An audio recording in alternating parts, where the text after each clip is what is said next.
This is Noah. Welcome to Maison Nelsa Free Talk. For this free talk, I invited my mom to talk about embroidery, sewing, and fiber arts. Enjoy. When you mentioned about being introduced to the world of French couture embroidery and you discovering this new world, that was pretty cool to hear. I just briefly heard it from you, but not in detail. Oh, okay. Do you remember that? Yeah, now I remember. Yeah, we were talking about what embroidery was, or what I thought embroidery was. My mother embroidered a tablecloth. I made an embroidery sampler for Girl Scouts for a Girl Scout merit badge. And so embroidery was, small pieces of cotton with some blue lines on it and is stretched on a ring. And you bought those little tiny skeins of, 6-ply embroidery floss and a nice needle. And, you did running stitches and satin stitch. And if you were fancy, some French knots or blanket stitch or something like that. And, you created a nice edge or a nice pattern, decorative, to make something look nice. Handkerchief or whatever. And then you saw what I was learning in France. Well, before that a little bit, though. In college, my friend was an embroidery maniac. And she covered her jeans with Dr. Seuss designs and stuff like that. And I thought that was really cool. And I actually bought a shirt and embroidered it with some kind of a leaf and seed pattern on it. And I thought that was just so cool. But that's still very much that basic idea of embroidery with cotton thread. Yeah.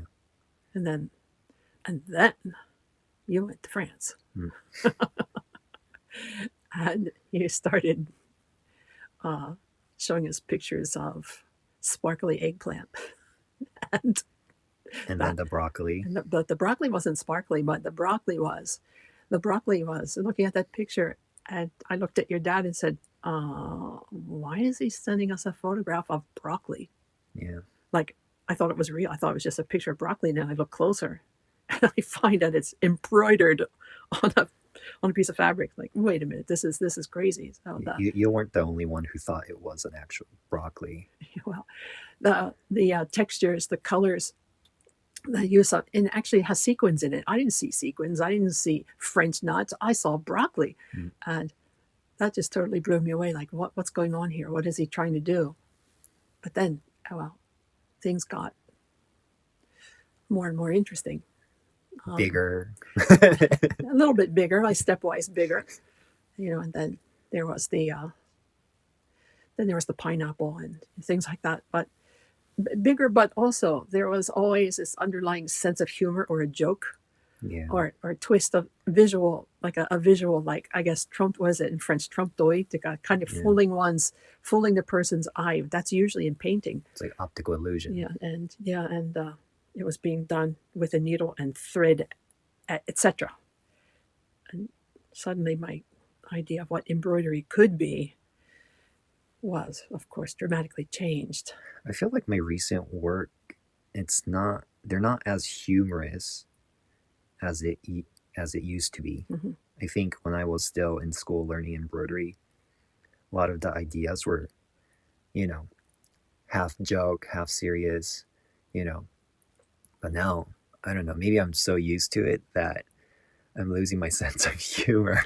But I also think maybe it helped you engage and feeling the joke or creating a joke with your embroidery was adding some kind of another dimension to it. It wasn't just visual, but it is like thought-provoking for the viewer. And people look at the color, they look at the shape, they look at the technique, and then they go, "Oh, well, I get it." Like with the pineapple, of course, you explained the kanji. The Chinese kanji is the kanji for pear and the bird phoenix. And then so when you created the green leaves of the pineapple with green feathers, the joke becomes apparent. But at first you don't see it as a joke. But then if you can read the kanji and understand it, and then you look at what's in front of you, it's not just embroidery anymore. And, then the dimensionality too, it's like bas relief, right? The body of the pineapple itself is dimensional. I mean, like 3-dimensional, or is that you call it 3-dimensional? I mean, it was stuffed and it wasn't flat anymore. And then of course the feathers are not flat either. So what used to be kind of a flat way of decorating things all of a sudden got depth and richness that I never thought was possible with embroidery. Just never took it that far in my own imagination. Well, speaking of, is it losing my sense of humor? I was just thinking, back then when I was learning, I really didn't have an audience. I mean, I barely have right now, but I really didn't care. Like trying to, I wasn't trying to get people's attention with what I was doing. Right. But right now I feel like that's what I'm trying to do when I tell myself not to do that, but, because I'm trying to do this professionally, I can't stop thinking about my audience and, just people. Yeah. Are they going to like it? Are they going to look at it a second time? Are they going to be attracted to it? Yeah, I think the original pieces sometimes without that, there's more of a freshness, but it was more like you were entertaining yourself. Yeah. And if you captured someone's imagination with your work, that was a bonus, maybe. Yeah. Because right now, I'm more attracted to something abstract and something that's not, I don't know what the word is, but it's not an object, Right. It's more like patterns or just something that's not specific. Right. Well, what I can see in your work now is playing with light. Of course, photography or painting or anything depends on light and awareness of light. But I think in most embroidery, we're mostly looking at pattern and we're looking at color, but reflection and how light plays off the surface of the materials you're using, it makes it really, really dynamic. You don't really need a subject matter anymore, just that play of light with the whatever materials, whether it's leather or yarn or silk or maybe even acrylic or polyester ribbons and this kind of thing. And this combination of different visual textures is actually really exciting, I think. Yeah. Well, before I started learning how to embroider in France, I started with Ainu embroidery, but that itself was a unique experience. But now that I think about it, I used to embroider without a frame or without a loop. Is that what it's called? Loop? Like embroidery hoop, Yeah. not a loop, hoop. Well, I didn't use that, and it was directly onto a piece of cotton fabric, but the design was either done, with a piece of paper on top of the cotton fabric, Right. which I do use that technique still, but I didn't use thin paper. It was literally those Copy paper. So copy paper. Yeah. Really thick, and it's hard to kind of work with. Right.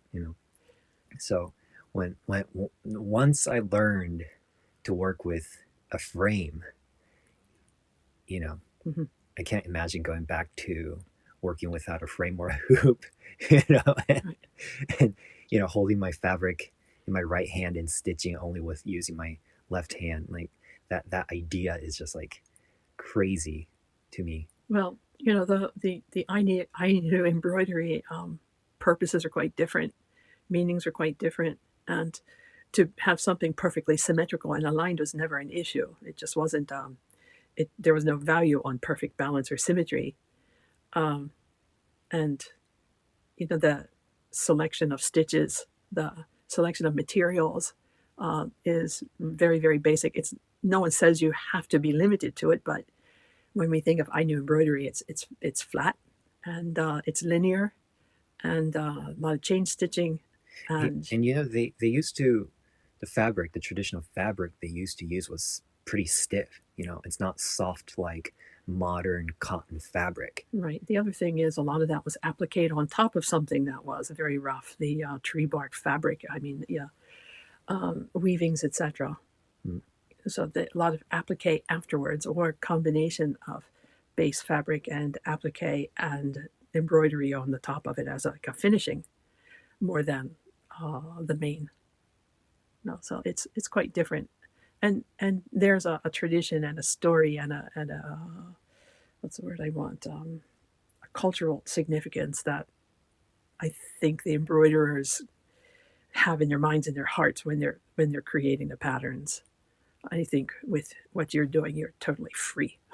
You cast off all the limits and the rules to the point where people are stunned when they see what you've done, because you've redefined what embroidery is for people. Yeah.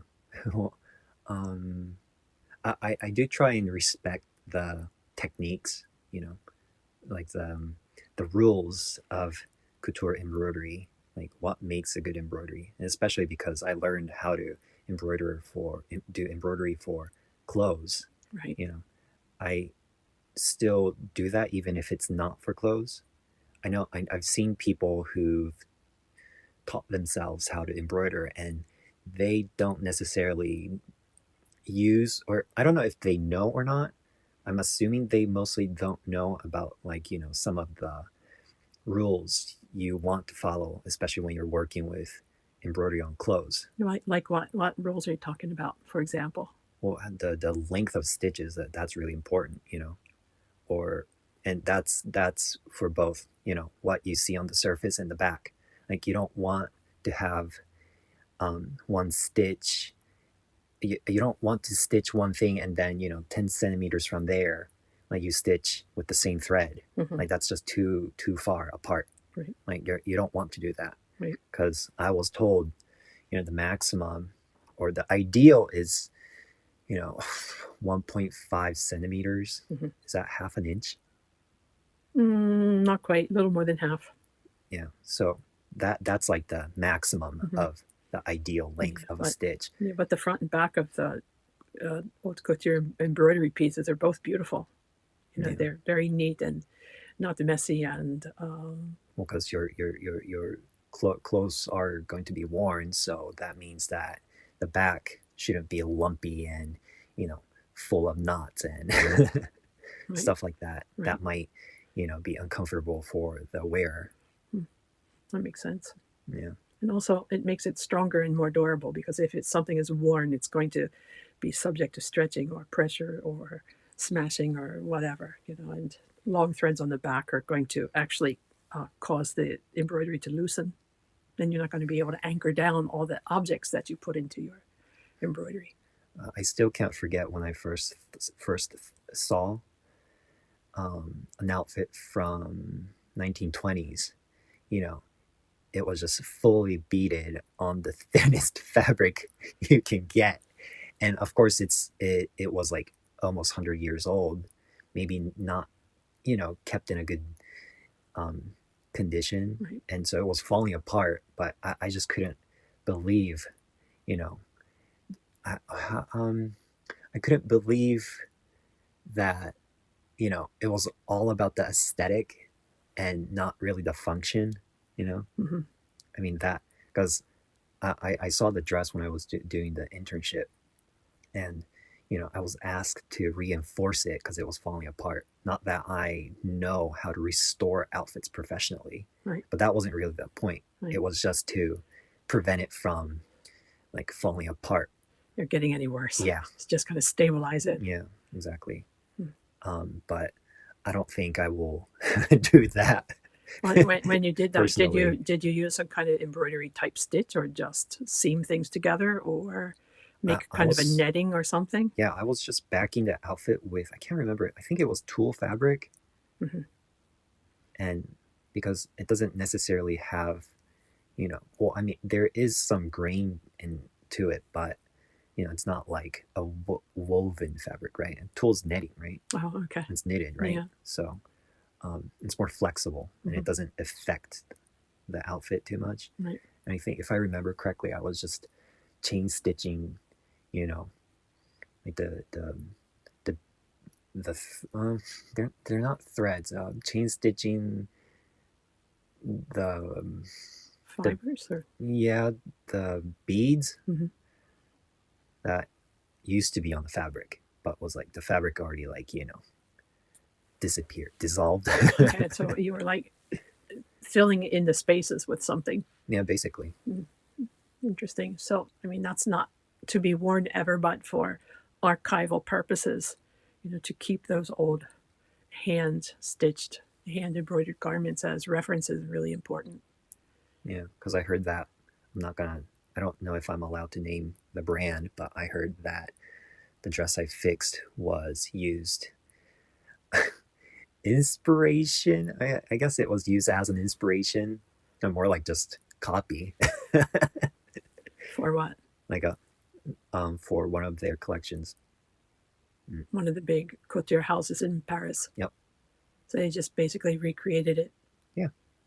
And just put it out as the original, charging as much as a house or a car for it. They made it into a full-length gown, but because the dress that I worked on was short. 1920s, it would have been above the knees. Around there. Maybe around the knees. Yeah. Interesting. Anyway, so you said that you did some embroidery in Girl Scouts, but what else did you do when you were younger? Any sewing? Yeah, I didn't really realize it at the time, but Mom had made a lot of outfits for my younger sisters. I mean, my older sisters. I'm the younger one of the younger ones, older sisters.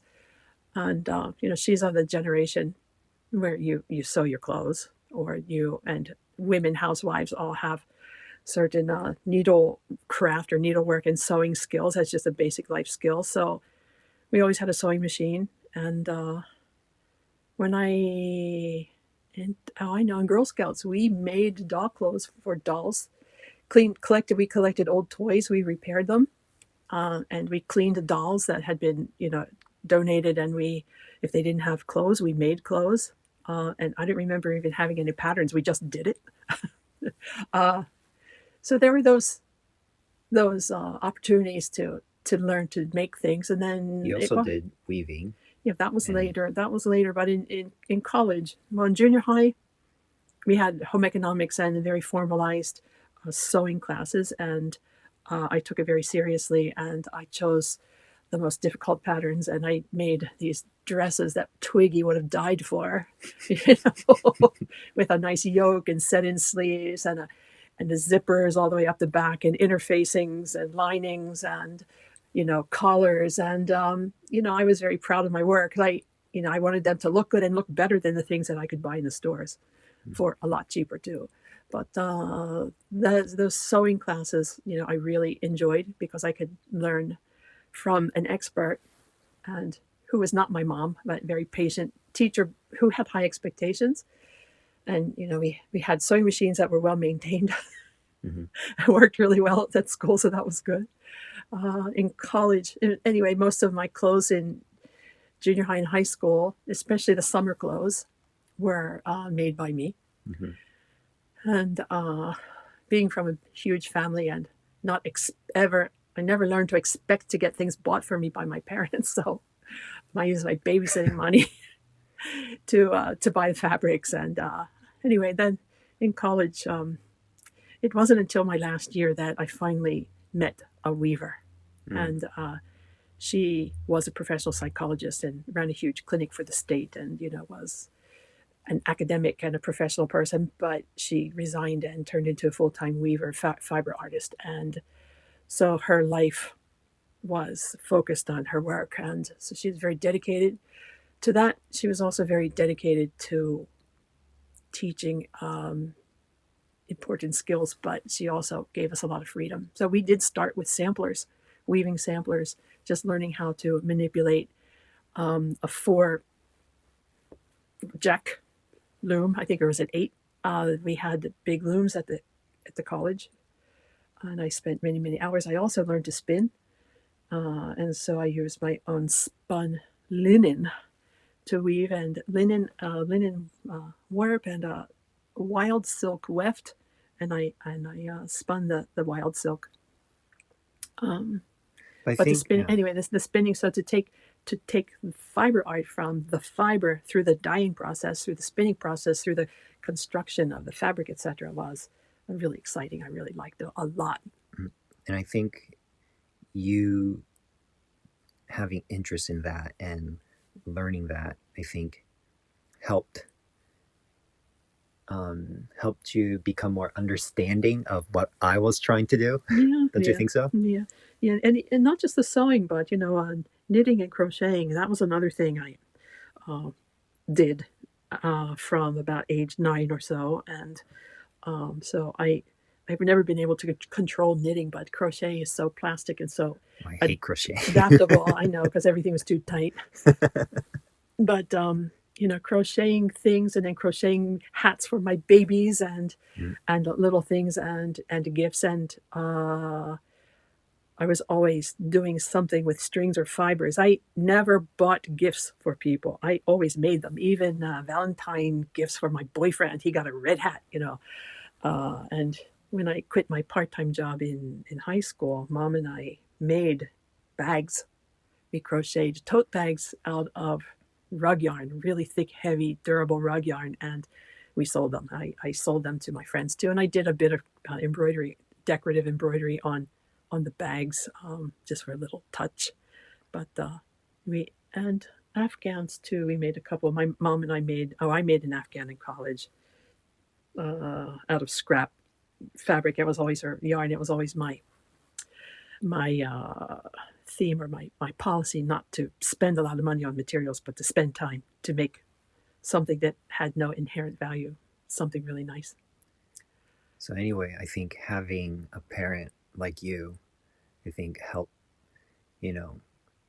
for me personally, because I don't think many parents understand or appreciate, especially something like, hand embroidery. I mean, not many people do that as, a living. No, they might do it as a side job, or Yeah. something that ladies do for a little money And- on the side when someone asks them for something, or which was, that was the case in the past. right. I went to a Lanvin exhibit in Paris, and it was showing, women in the workshop embroidering, but they were, wives and mothers, and just to make some extra coins, they did those kind of side jobs, Right, that they could do at home. or I mean, still, like, go to the workshop and do it, but something that they already know how to do. Right, they were trained as girls. Yeah, I think when you think about that, like professionally being trained, like studying embroidery and doing that as a job, I think is kind of recent, I think. You have to have like a formalized school. Because when you look at Right. like, traditional outfits, of course, maybe not the outfits for upper class people, but like around the world, a lot of traditional outfits, it's like, women did that. And I mean, some places they still continue that tradition, but anyway. And now what's interesting is, in India, all the embroiderers are men. Yeah, same in Morocco. And they are, yeah, that's right. We saw them at the kaftan shop. It was amazing. Do Right. you remember, like, I was told that men do the embroidery for clothes, and women usually do the embroidery for, like house stuff, beddings or whatever, embroidery for cushions, Right, towels and things, So, like yeah. we received. Yep. Yeah. That's interesting though, but now in the modern world, the hand stuff is the things that are hand embroidered and sold in stores are, and even on the some of the very, very pricey gowns are done by men in India who are supporting their families by their work. Yep. Right. Yeah. Yeah. One of the department stores in downtown had a man from I think he was from Kashmir. Yeah, I was with you. And he was sitting in a seat with his legs bent up and Yeah. posed, and he had this black, gorgeous stole on his legs, and he was embroidering there, and they were selling them for more than $1,000. Just a stole that was embroidered, and his job was just to demonstrate and to show what it was. Can you imagine coming from India and, I mean, demonstrating, but in that department store with just a bunch of Japanese. Yeah, well, and then the fruits of his labors being sold for more money than he probably makes in a year. Yeah. Yeah, it's just mind-boggling to think about that. But the fact that men are employed to and to support their families through embroidery, and it's not a gender-based thing. It's not like even knitters and other people who are fiber artists, not artists but craftsmen or laborers actually. In I think Western world in particular, it's kind of a feminine art, but in the world of making a living, men and women are doing it too, and men are supporting their families by doing it, and it's generations, not just recently. But so it's and the Moroccan the Moroccan kaftan maker was amazing when we were ordering stuff from him, and he had no patterns. He had some notebooks, and he was twisting and folding and rolling and twirling threads or cords to show us what he could do for us. And all of his experience and knowledge was all in his head. It was amazing. And his touch, it was just perfection, and the control and, the variety, everything he did was a unique piece. So it's amazing. And in Japan, because I've only exhibited my piece once in France, and other times they were all in Japan, and especially because of my name, a lot of people expect a female embroiderer or female artist right. at the gallery, and when they realize that I'm the one who's doing like all the embroidery pieces, I get that reaction like, oh, I thought it was a woman because of the name. And I understand that my name, at least in Japan, tends to be for girls, right? And because it's embroidery, people just kind of assume. But even in the Japanese embroidery world, some of the really well-known embroiderers are men. I understand why people associate embroidery with women more than men, but it's just like, why, Well, I think there's a stereotype of women doing very fine things, but then you have men who are doing fine things with machines, like clocks and watches and things like that. Anything associated with household use. The decorative arts are most often associated with women. So you're unique in the world of embroidery, and being left-handed, like you were told, it's a very desirable thing to be working with a left-handed embroiderer on a piece, so that you can work as a team. Yeah. So on large pieces, I thought that was interesting. I don't elbow like another embroiderer who's right-handed. That's what I was told. Yeah. So it's not just your gender, but also the fact that you're not right-handed, like most of the world. So you're one in a million at least, or one in 100 million, maybe. That's good. Yeah. So use it to your advantage. Anyway, I think it's been like 30 minutes. So okay. Do you have anything you want to add to that, or a question, or? No, I'm just looking forward to seeing where you go from here. Yeah. And where your skills and your art and your creativity and your heart take you, and we shall see. It's a journey. It's a journey. It's a scary journey. It's frustrating. It's fun. It can be fun. It can be frustrating. It can be scary. It can be. Oh, it's everything. Yep. Yeah. That's life. basically. That's living a life through the embroiderer's eyes. I know. Yeah, very good. Okay, well, thanks, Mom. You're welcome, dear.